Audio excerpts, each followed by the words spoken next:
You know, life has a strange way of throwing you into situations you never imagined yourself in. I have a complicated story, about a moment that tested everything I thought I knew about boundaries and family. Have you ever felt like you were standing on the edge of good and evil? Not because you wanted to, but because life seemed to be pushing you there. That's exactly how I felt that day, as if the universe had a twisted sense of humor, and I was a stumbling block.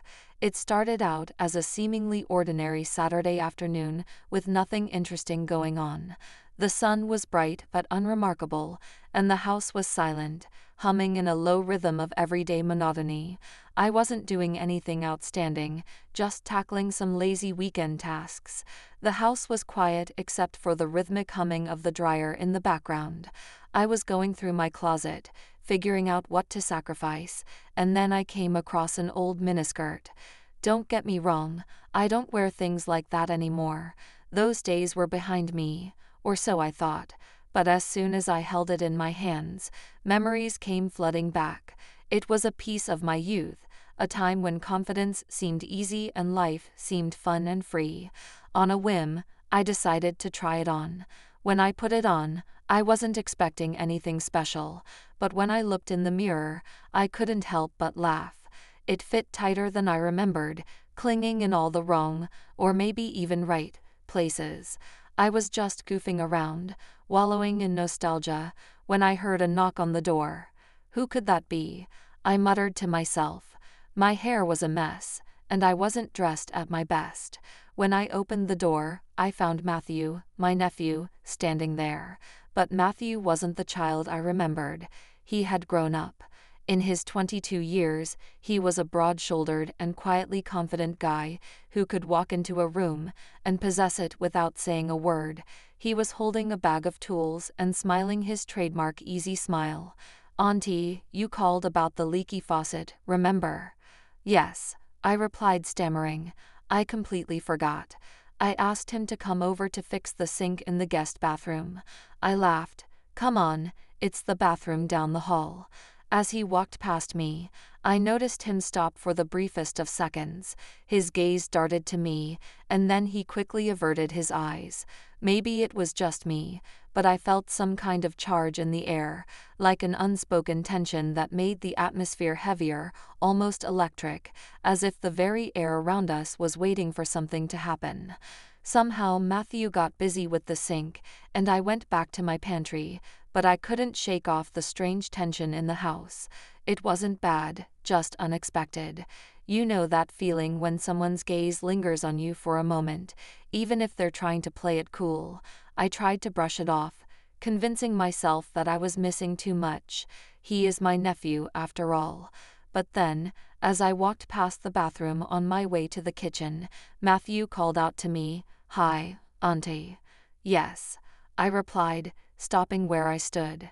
"Could you come over here for a second? I need some help."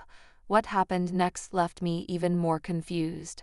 As I entered the bathroom, I found Matthew sitting at the sink, rolling up his sleeves to show off his strong tanned arms. He was holding a wrench in one hand and pointing at the faucet with the other. "I think the pipe is stuck," he explained, looking at me. "Could you hold it while I try to loosen it?" I nodded and bent over, taking hold of the faucet as instructed.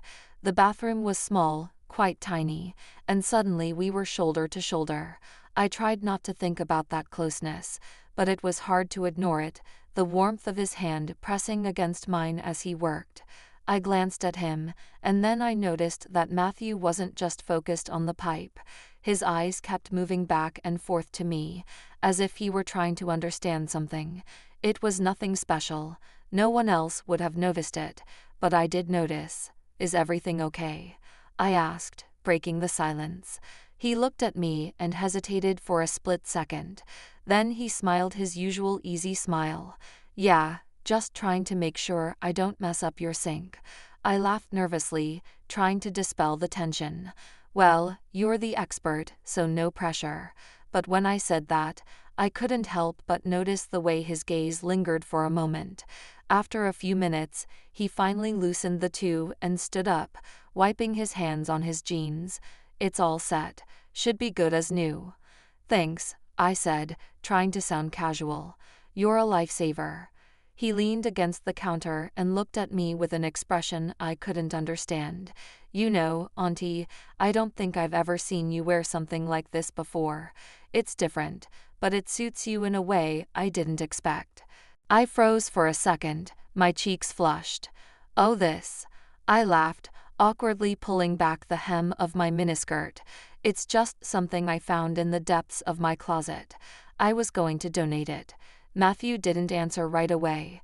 He just kept looking at me, something unafraid splashed in his eyes. Then he smiled, but this time in a different way.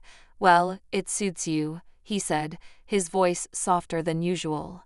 I didn't know how to respond to that. Thanks, I guess, I mumbled, suddenly feeling awkward. I turned to leave the bathroom, hoping to leave some distance between us. But as soon as I stepped out, Matthew followed me. Auntie, he said, stopping me in the hallway. I turned to face him, my heart pounding frantically. Yes. He hesitated, as if searching for the right words. Do you ever feel like something happened for a reason? What do you mean? I asked, genuinely perplexed. He opened his mouth to speak, but then shook his head and laughed. Never mind, forget what I said. But I couldn't forget the look in his eyes, or the tone of his voice. That feeling stayed long after he left. That night I curled up on the couch, mindlessly flipping through channels, trying to shake off the awkwardness. I kept telling myself it was okay, that I was overthinking things. After all, Matthew was my family. But just as I started to feel normal again, my phone buzzed on the coffee table. I leaned over and picked it up. It was a message from Matthew. Hi Auntie, can I ask you something? I stared at the screen, pondering whether to reply. Something was wrong with the timing. Why was he texting me now? After a moment I typed a reply. Sure, what's on your mind? His reply followed almost immediately. I just keep thinking about today. You looked different, not the way I usually see you. It surprised me in a good way, like seeing a new side of someone you thought you knew completely. My stomach flipped. What did he mean by that? My fingers hovered over the keyboard as I pondered my answer. Finally, I settled on something neutral. Well, I was just trying on some old clothes. Nothing serious. He immediately read my message. I saw a little bubble of text pop up, but it took him a minute to respond.